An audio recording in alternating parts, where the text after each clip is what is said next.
The year is 2009. I've just resumed as a producer for the BBC World Service Trust in Nigeria.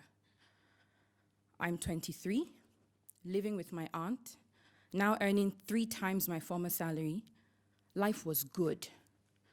I had producer credits producing, the award-winning Story, aired on 110 stations in Nigeria and in West Africa. I had producer credits in Nigeria and West Africa. My friends said I was their bragging right. Life couldn't be better.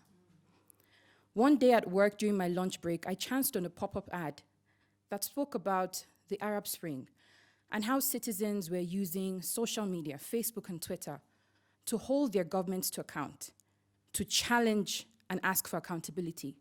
I was confused. This was different from the Facebook and Twitter we had in Nigeria, which we used for fun, for entertainment, for play. I wanted to know more.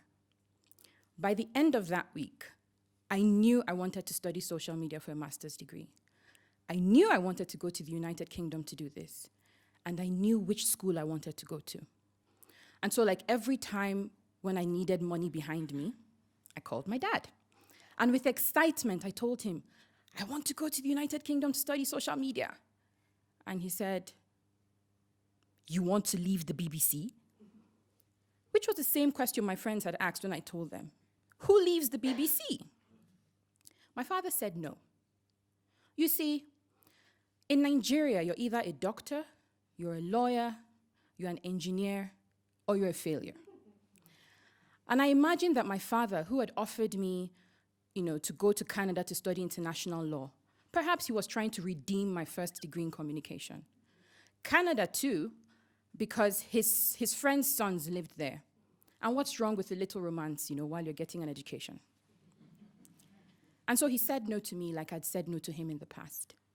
And I felt hurt, I was disappointed, I was angry, I was everything. This is my father who had stood behind me on anything I wanted to do. And bear in mind, I'd wanted to be a truck driver in the past. How could he say no to something that was so important to me? In defiance, I tried to raise the money for the studies by myself. But as we all know, the British pound is miles away from the Nigerian naira, and I soon realized I couldn't do it by myself. And so I went back to work, continued at my prized BBC job. One time on holiday, I went home to visit, and on this particular day, I was lazing about the house, just walking about. And my father appeared, and he said, how far? Which is something he always says to me. And as he asked, he walked towards his favorite seat in the living room. And I, dawdled behind him and plopped myself in the red couch, long red couch, which I would sometimes fall asleep on. And he looked me straight in the eye and said, do you still want to do this social media thing? I said, yes. And he said, will you do it in Canada? And I said, no. And then he said, so you want to do it in the UK? And I said, yes. And I explained to him why I felt there was something there, how Nigeria wasn't using social media the way we were supposed to use it, and how I felt I had a future in this thing. And he said, I wanted to be sure you were sure about what you wanted to do. My father paid for my master's degree, and I had my backbone and my strength and my joy back.